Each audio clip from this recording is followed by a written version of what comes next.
coming out of it. Yeah, a lot of comments and Yeah. it's really Facebook discussions here, but there are like a lot is happening on Facebook, not on like Twitter or Instagram. It's like the space for people. But then Yeah, so for this specific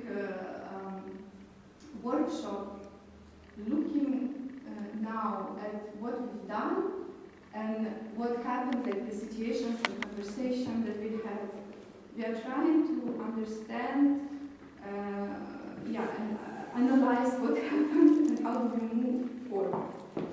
And I was reminded by all this text by Amy Carey-Oro about the differential belonging, and the way how she defines belonging is very interesting. And this is something like that the process of the glossary is not done, but like it's like the like an arrow, like a direction, that what you're longing to be. And what Amy Rowe does, she kind of switched the focus from the consciousness from the individual to the relation, to the connection between people. And this is something that I find fascinating, to focus on the relation and on the spaces between us. And then, just to give you like the examples, what are these modes of consciousness? Maybe we can, so there are like 4 different, so there is this situation, right, that you are kind of assigned a certain role, and how can you oppose it? You can, or how you can relate with this role that is assigned to you.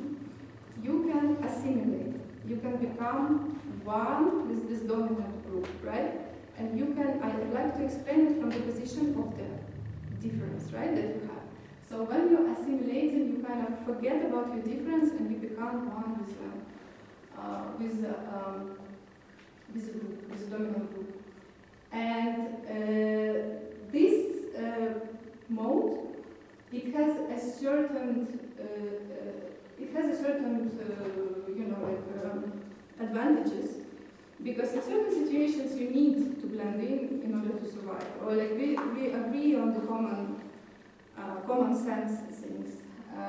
So it's basically it's kind of like a search for the compromise, avoiding confrontation, and so on.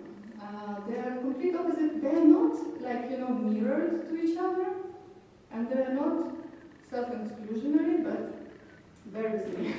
The another one is revolutionary. We call it. We did a step further.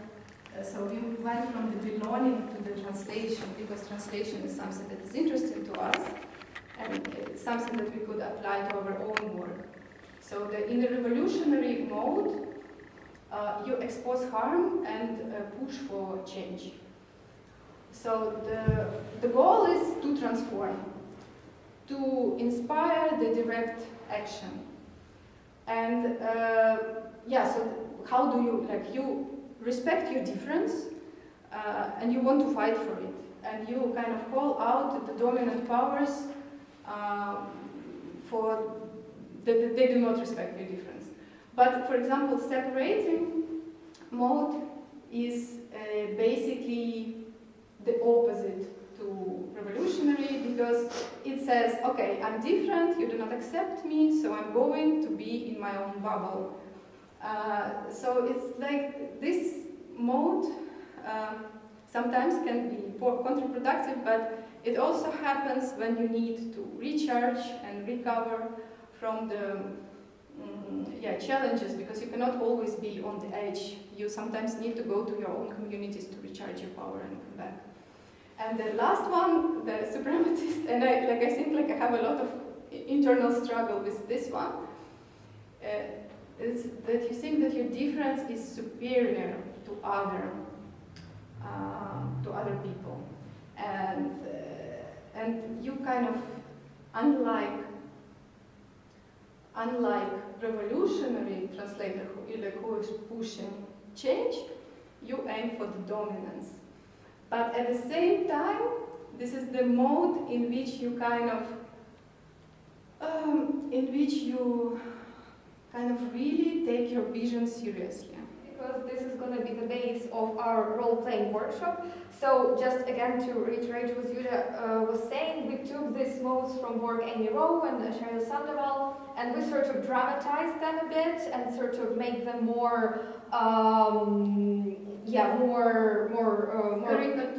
caricaturist for the purpose of this workshop. So just so you know that it's not how they interpret it.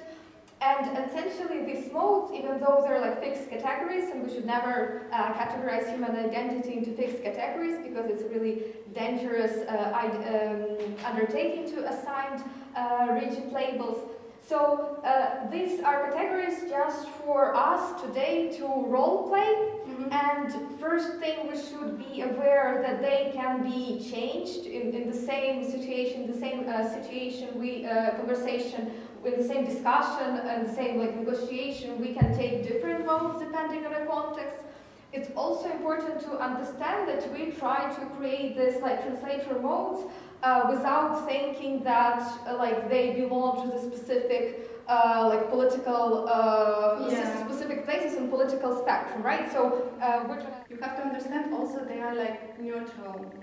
Each one of them, they have advantages in certain context and disadvantages, because the context is the key, which one is they can be appropriate in different situations, but it's not about your political, because I found it very, because also they say separatist, they were using this word separatist, and for us as people coming from Ukraine, separatist has a very negative connotation, because of the Donetsk region, but also supremacists, when you think supremacists, it has this strong connotation about the white supremacy somehow, but it's really not about that.